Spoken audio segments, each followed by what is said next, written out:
Hey guys, before we get into today's video, just a quick heads up. If you want to support me and get access to my exclusive members-only content, you can join my Patreon. I post some extra stuff there that you won't find here on YouTube. The link is in the description. Alright, let's get into the video. I don't tell many people this, but the night everything changed for me didn't happen in some grand meeting room or bloody alley. It happened in an underground parking garage that I already owned, while I pretended to be just another man standing in the shadows, waiting for his car. Cold concrete sweated under the flickering fluorescent lights, and the echo of dripping water mixed with the distant hum of engines. I leaned against a pillar in my black coat, hands in my pockets, pretending to scroll my phone while my eyes watched everything. The cameras were mine, the building was mine. What no one knew was that for years this city had also been mine in ways that never appear on paper. Her heels were the first soft sound that broke the quiet. Tap, tap, tap, not the impatient click of a rich woman, just the tired, careful steps of someone who had worked late again. Beige coat, hair loose, bag held close to her chest like it carried her whole life. Elena. I knew her name because I sign every contract for every small business in this place, and she worked upstairs for a marketing agency that paid rent late but never lied about it. I noticed her the week before when she held the elevator for the old janitor, arms full of cleaning supplies. Most people let the doors close. She didn't. She smiled at him even though her own eyes looked exhausted. People like her, they are the only reason men like me should exist at all, to make sure the wolves don't eat them while they're busy just trying to live. She fumbled for her keys, the sound of metal shaking a little louder than it should. I could see her breath catch when she realized how empty the garage was. Late-night parking garages are always the same. Too many shadows, not enough witnesses. That's why my men usually cover this floor. That night I had sent them away. Some problems I like to watch myself. Thought you could keep ignoring me. The voice came from between two parked cars, low and sharp. I saw Elena's shoulders stiffen before she even turned. A man stepped out, jeans, black leather jacket, hood up, jaw tight. He walked fast like he already owned the space between them. Ethan, not here, please. Her voice broke on the last word, too soft, too familiar. Ex-boyfriend, I had seen his face once on the cameras, lingering by the elevator, pretending to check his phone. Security had asked if everything was okay. He smiled, that same smile some men use before they do something unforgivable. I told my guard to keep an eye on him. Clearly that hadn't been enough. He closed the distance in 3 long steps and slammed his hand against the wall near her head, trapping her between concrete and anger. The sound of bone on wall echoed down the empty row of cars. She flinched, her keys slipping from her fingers and hitting the floor. You don't get to walk away from me, Lena. His face was too close, his other hand gripping her arm. I called you, I texted you. What, you think you're too good for me now? Her eyes searched the garage, desperate, skimming over the parked cars, the exit sign, the dead corners where the lights didn't reach. She didn't see me. That's the funny thing about power. The most dangerous man in the room is usually the one you don't notice. I told you it's over, she whispered, voice shaking but steady enough to surprise me. You scared me, Ethan. I don't want this anymore. Let me go. He laughed under his breath, the kind of laugh that has no humor in it. His fingers tightened on her arm. Scared you? That's what you tell people now. You love me, Elena. You just forgot. I can remind you. Her back hit the wall harder as he leaned in. Her free hand pressed flat against his chest, not in affection but as a small, trembling barrier. She was trying to be brave, and it was tearing her apart. I could see it in the way her mouth pressed into a thin line, the way her eyes glistened but refused to spill. I felt something old wake up inside me, something I spent a lot of money and blood trying to keep under control. I had seen this scene before many years ago, but it was my mother's face pressed against a door, my father's shadow blocking all the light. I was 14 when I first learned that sometimes the only way to protect kindness is to become the monster that scares the other monsters away. My thumb hovered over the phone in my pocket. 1 call and 4 of my men would be in that garage in under a minute. Ethan would disappear for a few hours, maybe a few days, depending on how my mood went. But there was a problem. He didn't know whose building this was. He didn't know who I was. If I sent my men, he'd still think he could come back. If I stepped out myself, everything changed. You're hurting me, Elena said, louder now. The fear in her voice had shifted into something sharper. Let go or I'll scream. He shoved her shoulder against the wall again, not enough to break bone, but enough to bruise. Go ahead, he said. No one's here, no one cares. You're not going anywhere until you listen to me. I watched her eyes close for half a second like she was arguing with herself. Then she opened them again and I saw it. Resilience. The same look my sister used to have when she refused to cry in front of my father. Elena wasn't just afraid, she was done, but she was also alone. No, I thought, not in my house. My jaw tightened, I slid my phone back into my pocket and glanced up at the nearest camera. Its tiny red light blinked steadily. Everything was being recorded. Good. If this turned messy, I wanted proof of the first sin. My shoes made the first sound I'd allowed them to make in 10 minutes, a slow scrape of leather on concrete. I stepped out from behind the pillar, letting the light catch my face little by little. My shadow stretched toward them before I did, long and heavy, sliding over the stained floor and brushing the edge of her shoes. Ethan didn't notice at first. He was too busy leaning in closer, his voice a low threat against her ear. Elena tried to angle her body away from him, but there was nowhere to go. That helplessness pulled a memory from deep inside me, one that burned like acid. Another step, another echo. My coat moved just enough for the metal at my hip to glint under the buzzing light, though I prayed she wouldn't see it. She didn't need to know what kind of man was about to save her. Ethan finally heard me. His head snapped up, eyes narrowing as he saw a man in black walking straight toward them with calm, measured steps. His hand loosened on her arm for a second, pure instinct. Predators don't like competition. "Who the hell are you?" he barked across the space, his voice bouncing off concrete.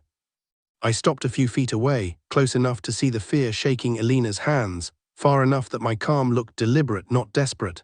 My gaze moved to her face first, not his, and I spoke slowly, making sure every word cut through the air. "You're going to take your hand off my tenant," I said, my voice quiet but final, the kind of tone that has ended wars in back rooms and started them on the streets, "and you're going to walk out of my garage while you still can." Elena's eyes widened, flicking from him to me, as if she suddenly realized she had been trapped between two men far more dangerous than she'd imagined, one who wanted to control her, and one whose power she couldn't yet understand. By the way, if you're enjoying this video and want to see more exclusive content, don't forget to check out my Patreon. There's members-only content waiting for you over there, and your support really helps me keep making more videos. The link is in the description. Ethan tried to stare me down first, the way small men do when they've spent their whole life pretending to be big. His jaw clenched. He shifted his stance, putting himself between me and Elena like I was the threat. "Yeah," he sneered. "Your garage, you got a problem, old man. Go find your car and mind your business." I didn't answer him, I looked at her instead. Her eyes were shining, her chest rising too fast. She shook her head slightly, like she was warning me away, like she didn't want more trouble because of her. That hurt more than anything Ethan could have said. People like him teach gentle hearts to apologize for needing help. "I'm only going to say this once," I replied, finally meeting his eyes. "Take your hand off her, step away, now." He laughed, but there was a flicker of doubt. "You think you're some kind of hero?" He leaned closer to Elena, fingers digging into her arm again. "You hear that, Lena? Your night in a cheap coat is here." "I know who you are, Ethan," I said quietly. "Ethan Cole, 3 missed rent payments in your last apartment, 2 bar fights that never went to court, a probation officer who's tired of your name, and a restraining order she never had the courage to file." His smile dropped for a second. He hadn't told me his name. The cameras had, the building records had, the streets had. My world lives on information. "How do you?" "It doesn't matter," I cut in. "Last chance." Something ugly twisted in his face. Shame, fear, and that special male pride that would rather burn everything than step back. His hand left Elena's arm, and for one brief second I thought he might walk away. Then his right hand dipped toward his pocket. I saw the movement, the tightness in his shoulders. I had seen it 100 times in alleys, in clubs, in meeting rooms where deals went bad. He wasn't reaching for his phone. He was reaching for a knife. The blade flashed dull silver under the harsh light as he yanked it free and lunged. Elena gasped, pressing herself against the wall, trapped between panic and concrete. Time slowed for me the way it always does when violence enters the room. There was no fear, just a cold, sharp line running straight through my spine. My body moved before my thoughts caught up. I stepped in, not back. My hand closed around his wrist, twisting hard. Bones ground under my fingers. The knife clattered to the floor and skidded under a parked car. Ethan, cursed, tried to swing his left fist.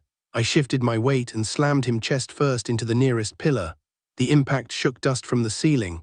He groaned, but I kept my forearm pressed across the back of his neck, not hard enough to break, just enough to remind him how fragile that thin line of bone really was. "You made a very bad choice," I murmured into his ear, "in the wrong building with the wrong woman." "Get off me," he gasped, struggling. I tightened my grip on his wrist until I heard the first crack of cartilage. His body went still. "Look at her," I ordered. He turned his head just enough to see Elena. She was shaking, one hand over her mouth, the other pressed to her stomach like she was holding herself together from the inside. "You see what you did," I continued. "This fear, this shaking, that's you, that's your work. You ever come near her again, Ethan, I will make sure you never touch anything with these hands." My eyes flicked up to the camera in the corner. I gave the smallest nod.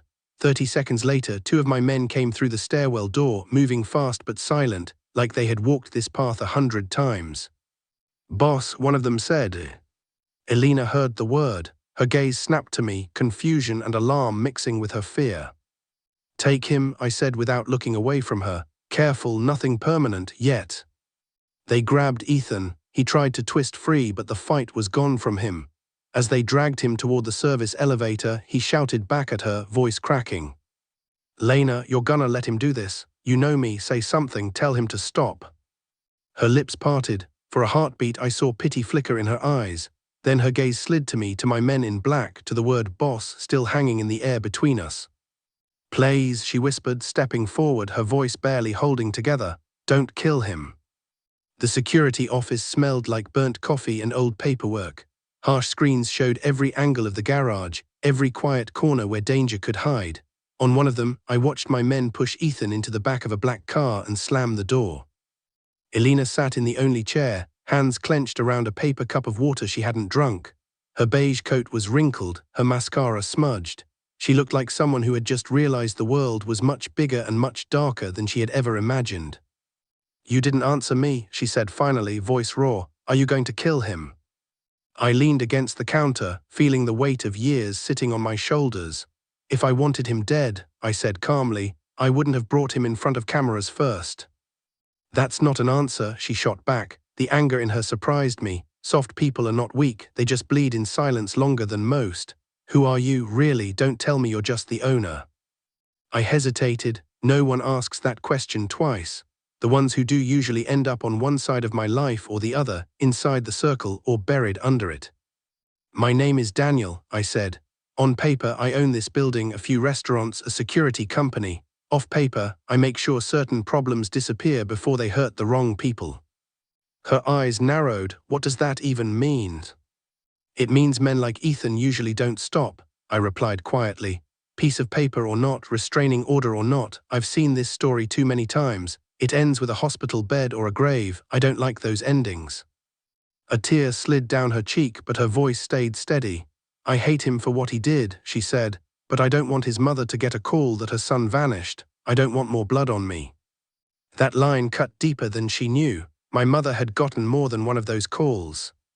I looked at her, really looked, at the fear she carried and the strange courage that made her defend the man who terrified her. My world runs on loyalty and debt, on fear and respect, but this was something else.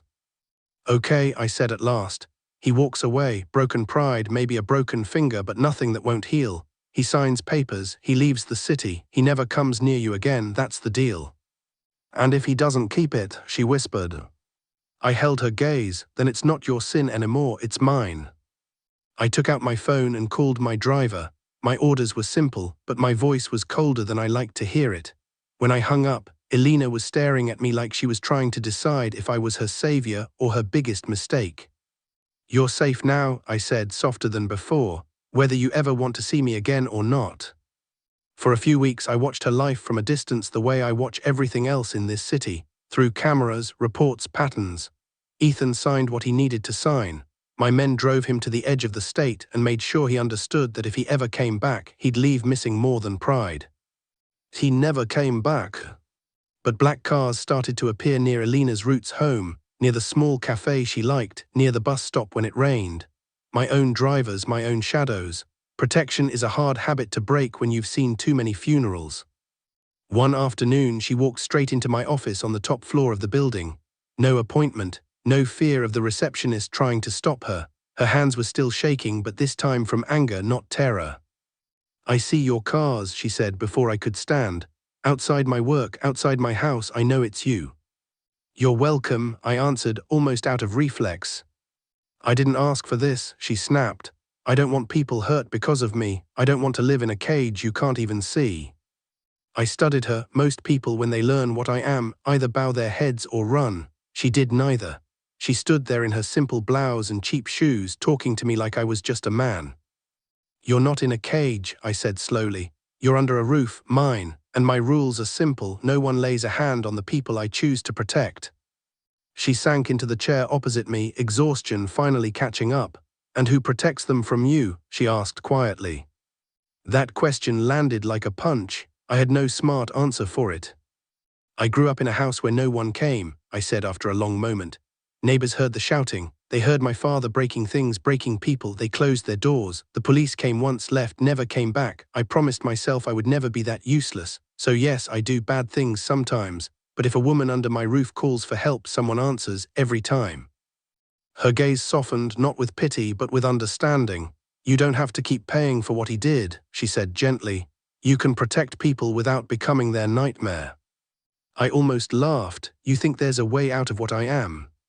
She held my eyes steady. I think there's always a first step. Maybe it started that night, when you listened to me instead of your anger. No one had ever called one of my choices a first step before. My men call it weakness when mercy enters the room. She called it something else. You're the first person who's ever talked to me like I'm worth saving, I admitted, the words tasting strange and new in my mouth. Years later, when people ask why the most feared man in the city suddenly began selling off nightclubs and buying schools and shelters instead, I never tell them the full story. I just say, I got tired of making widows and leave it at that. But the truth sits in a quiet corner of an underground parking garage, in the echo of one woman's voice saying, "Please don't kill him," even though she had every right to want revenge. It sits in the way she walked into my office and asked who would protect the city from me. We still park in that same garage sometimes. Elena walks beside me now, not afraid of shadows anymore, but aware of them, the way you're aware of scars you've learned to live with. She knows more of my world than I ever wanted to share, and somehow she's still here. I sold most of the business that never had receipts. The men who stayed with me work under different rules now. No traffickers, no abusers, no money from chains on people's throats. Our security company is real. We train guards, install cameras, pay taxes. At night we still drive dark cars, but now we stop more fights than we start. Sometimes when I can't sleep, I watch the old footage. The night she was pinned to that wall. The night I almost became the monster my father taught me to be. I pause on the frame where she looks at me with fear and hope fighting in her eyes. That was the moment my life split in two, before Elena and after. I won't pretend I'm a good man now. I've done things that don't wash off, but I learned something in that garage. Power means nothing if it only protects itself. Real strength is using every dark skill you have to keep the light from going out in someone else. So when I walk across that cold concrete now, I don't stand in the shadows anymore. I walk where she can see me. Her hand brushes mine, small and warm, and for the first time in my life, I believe that maybe, just maybe, a man like me can be more than the worst thing he's ever done. And as long as I breathe, no woman under my roof will ever again stand alone in the dark, wondering if anyone is coming. Someone is. It will be me. Hey guys, if you're enjoying my videos and want to see more exclusive content, I've got some extra stuff waiting for you over on Patreon. YouTube is where I share the main content, but Patreon is where I share some members-only videos and bonus content. If that sounds like something you'd enjoy, come join me on Patreon. The link is in the description. Hope to see you there.